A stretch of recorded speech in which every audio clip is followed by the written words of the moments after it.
Today we're watching The Mandalorian Season 3, Episode 5, and literally the title of the episode right now on Disney Plus is just Episode 5. Normally it at least shows the chapter number. I assume we're jumping into Chapter 21, but I don't know. This season, anything goes this season, right? It's still a safe assumption that it's Chapter 21. I don't know what to expect going into the second half of the season, which we're starting today. I am very invested with Bo-Katan and what they're developing with her. I'm curious to see where that story goes. That is incredibly interesting. As far as everything else, there's been a lot of setup. I just don't know what, maybe it'll all pay off. I don't know, but we had the Davy Jones pirate, like a plant pirate, whatever, like that's out there in the world. We had a little bit of setup with IG-11 and the Babu Frick people. Maybe we'll see them or again in some capacity. I don't know. Of course, we know Dr. Pershing and the clones and all that storyline on Coruscant, which I thought was really interesting. I'm sure that will play a role in some capacity. I just have no idea how it will intersect with the Mandalorians. And of course, Moff Gideon may or may not be out there in the world. Who really knows? As far as like what to expect during the second half of the season, I honestly don't know, but I am excited to find out what they do and how this goes. So let's dive into it. Season 3, Chapter 5 for the very first time right now. Let's go. There's a pirate corsair violating the airspace of the population zone. Shall I begin negotiations? No. If we buy them off, that'll set a bad precedent. So what do? Are you gonna call Den? Don't mistake my hospitality for weakness. Is that what you call gunning down my helmsman in cold blood? Nevarro is now under the protection of the New Republic. My charts indicate that Nevarro is an independent world. I feel like he's been scoping it out. The Republic can't even protect the Mid-Rim from the pirate nation. I want to hang out with the pirate nation. That sounds fun. Oh, no. The escape pod is ready. I will lead you to the He's launch not site. I won't escaping. abandon my city. Yeah, good job. We have to get the people to safety. I really like him. He's grown on me so much.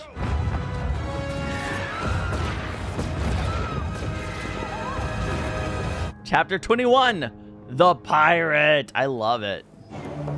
The caption said psychedelic rock music playing. I disagree. I would not classify this as psychedelic rock.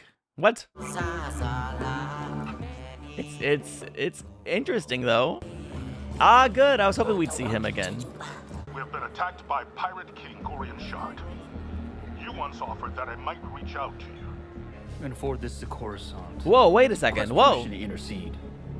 They haven't returned a dispatch in weeks. They're swamped. Good luck. You're gonna need it. Look at him. Uh-oh. She's there too. Do not put any more stuff on that part. Whoa, Tim Robbins. I'm requesting authorization and backup for a Delphi squadron in dealing with the pirate siege on Nevarro. Nevarro. I haven't heard of it. I am humbly requesting the New Republic to send a patrol. It's not Tim Robbins. What's his name? They're not a member planet. Oh, come on. It's not good. We have a backlog of requests from member worlds that have priority. I don't even know if we have the resources, especially for pirates. The citizens speak of Moff Gideon occupying the town, and now a pirate king is attempting the same thing? These events could all be connected. Perhaps the leaders of Nevarro need to understand why becoming a Republic signatory is valuable. By letting them suffer. That smile. She's so evil. Apologies, we can't do more. There's something dangerous happening out there. By the time it becomes big enough for you to act, it'll be too late. We'll make camp here for a short while. Help will arrive soon. Very soon. Who's coming to help? Hold up. Wait a second. So he's gonna go to Din Djarin. Well, thank God someone is. I was starting to wonder if he'd even be in this episode. Oh my gosh. Of course. I have a time-pressing matter to attend to. Clear out, blue boy. Paz Vizsla's ever the welcome wagon. The entire covert will Okay. now have to relocate. Or we could kill him. No. This man cut me a break once, and now I'm returning the favor. Grief Karga sent this holo message. Calm down, gun happy people. I was just starting to like you guys. Now y'all are acting. Karga's your friend. You won't let him die. I know you'll relocate anyway, but you have my word. I will not reveal your location. I stand before you to petition an intervention. to help rescue Nevarro before it's too late. Grief Karga is now a high magistrate and has offered me a tract of land on his independent world. Perhaps it is time for us to live in the light once again. Ooh, I like that. Does anyone else wish to speak? I assume Paz Vizsla will be against it. I do. Maybe he'll surprise me wildly.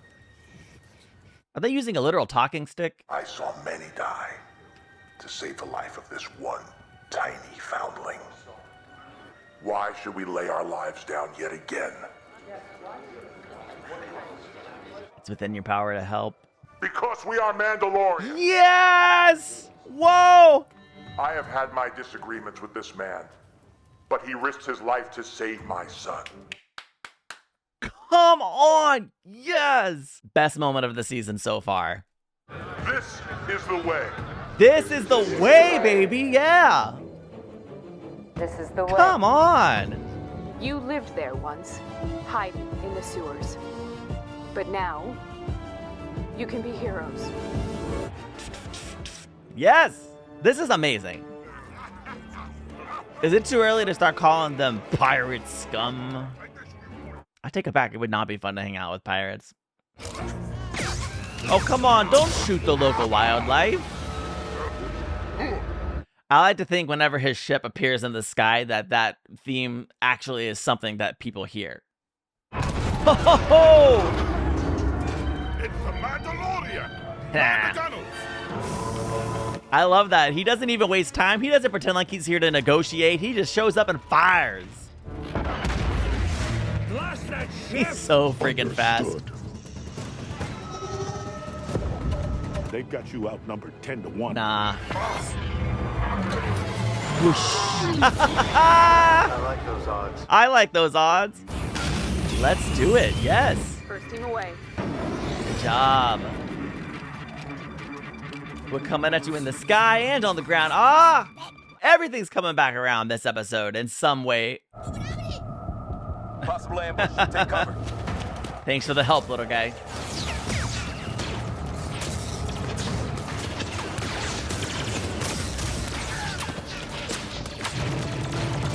Yes. Finally, he's able to put that gun to some freaking good use. He's above you. He's below you. He's literally everywhere. You cannot keep track of this man. Another engine down, and shields are failing. I just want to set his planty beard on fire. Is that so wrong? Oh, she came with the talking stick. The negotiations were short. That's my kind of talking stick, man. There's only one snub fighter left, Captain. Been a pleasure serving you, Captain. But it's time to part ways. Hey, you coward! Sir, we're down Hey, to our last engine. hey. Is he a coward? Yes. But he's all about the self-preservation, baby. Can we also get a shot of his beard on fire before he goes? Yeah, whoa. Woo! I mean, his whole body's about to be on fire. We'll just pretend it started with the beard. Rest in fire, Gorian Shard. Rest in fire. I, Magistrate Grief Karga. This is great, man. Hi, Magistrate, sir. You may no longer have a home planet, but you do now have a home. Welcome. I love it. Come on. I hope they stick around and stay. And make this their home base. That would be beautiful. The armorer wishes to speak with you. Remove your helmet. What? It's just, it's unlike you.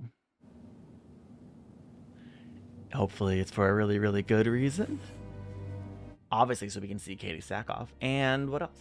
Our people have strayed from the way. We must walk it together. All Mandalorians. She wants to unite everyone. I was taught that the mythosaur existed only in legend. I was wondering if you were being clean or not in the last one. This is a big deal, yes. You have walked both worlds. You are the one who can unite us. This. Bo-Katan Kryze is going off to bring other Mandalorians in exile to us so that we may join together once again. She can bring all tribes together. It is time to retake Mandalore. Let's do it! Yes! This was a freaking great episode, and there's more. Hold up. Did I start speaking too soon? I found a derelict lambda shuttle. The hull was breached. It's a New Republic prison transport. Of course it is. You know who's not dead on the ship? Check the departure Moff Gideon. Flight times match the ship transporting Moff Gideon. I knew it. This was an extraction. Who were the perpetrators? It's a fragment of Beskar alloy.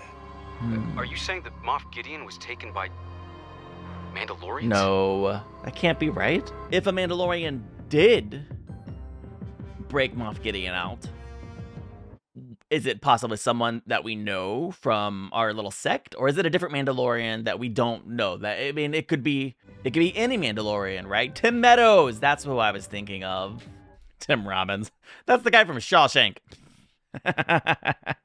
This was a truly great episode of The Mandalorian. One of the best episodes of the whole series, for sure. I still think the structure of the first half of the season was a little wonky. It wasn't really like my ideal structure, but this episode did make it all worth it. And I'm incredibly excited to see what the remaining 3 episodes of this season will entail and where this goes. So first of all, a couple of things that I just thought was really cool. Tim Meadows, not Tim Robbins, Tim Meadows, just a great cameo. Great to I mean, it's not even really a cameo. I just like him. I think he's hilarious. I always enjoy his performances. It was also really cool to have a Zeb cameo. I assume he'll probably play a role or somehow in the Ahsoka series down the road. So it's nice to see, okay, yeah, his character does exist here in this universe. So it's just a nice touch. It just made me really, really happy. And yeah, it was great to kind of start off this episode and just kind of threading everything together. That was kind of the primary purpose of this episode. It was great to see Captain Teva again. Again, I just like that actor, and it just made me happy to see him again. So I appreciate that. Now, the main plot of this episode, it was just great to have the pirates come back and attack Nevarro. I mean, not great because I don't want Nevarro to be attacked, but great because it was the central piece that sprung the Mandalorians into action. And that moment, that scene, I was thinking this was a pretty good episode until Din Djarin gave his little speech to the Mandalorians and Paz Vizsla gets up, and I'm over here convinced that he's going to be against this idea. And he asks, why should we help? Because we are Mandalorians. Come on. I mean, if I had more room in my setup, I have a desk like right in front of me and I have a reflector right here. If I had more room, I would have been on my feet. I also probably just broke my reflector. It's no longer facing me. I would have been on my feet, shouting, screaming, running around the room. Like, it was that kind of moment. It was one of the greatest moments, period. And yet that was just the first great moment. I love that the Mandalorians are making their new home in the light of Nevarro. If you're thinking about possibly building or expanding your ranks as the armorer is, you can't do it in the shadows. And so it's just perfect timing to have a new home where you're not in hiding anymore. I love that. I love that. I love that. And then, come on now, those final moments. Well, the first section of final moments with Bo-Katan taking off her helmet, asked by the armorer, no less. I wasn't sure what she was going to ask her. I wasn't sure, but yes, I love the plot line of bringing the Mandalorians together, uniting the Mandalorians, and then eventually that ultimately leading to reclaiming Mandalore. I think that's a beautiful storyline. I don't know exactly how that will unfold, but that's okay. The point is, it is a clear storyline that I can sink my teeth into, and I can't wait to see it unfold. That makes me so very excited. And then, of course, we have confirmation that Moff Gideon is no longer in custody. And where is he? Doesn't matter. We know for sure he's out there. Captain Teva's on the case. And At least like people know, people are aware. So I find it a little bit crazy that the New Republic didn't know. I don't know exactly how that slipped under the radar. Maybe Moff Gideon was using his secret Moff Gideon covert powers. I don't know. But, I mean, someone must have been expecting that transport ship, right? No? Maybe? Maybe not. Either way, this season is officially, in my mind, it's in shape now. This is the episode that I was really, really waiting for. It gives clear narrative structure. We have an idea of like what we're hoping for, expectations for what might be happening next. And it's a shame to me that there's only 3 episodes left in the season, but this is where I get extra excited because, again, Jon Favreau was talking about already planning and mapping out season 4. So assuming they don't cancel it due to low ratings, apparently the season has lower ratings, which after this episode is a shame. Hopefully that will really pick up now that we've had an episode like this. And yeah. If next season is as good as I'm expecting these last 3 episodes of this season to be, woo, it's going to be a ride. It's going to be a ride. Let me know your thoughts on this episode and what your expectations are for the next couple of episodes. Like, where do you think, how is this going to go? What's going to happen when Bo-Katan tries to reunite the people? How are the Mandalorians who are not a part of the cult going to respond when Bo-Katan is trying to, recruit them, knocking on their door, saying, hey, do you believe in the creed? I'm just curious to see how that might go or unfold. What do you think is going to happen? Let me know in the comments, and thank you so much for watching. If you enjoyed this, hit the like button, subscribe, and here's another video that you might enjoy, and woo! I'm so amped. Thank you to my patrons. I'll see you in the next one. Goodbye.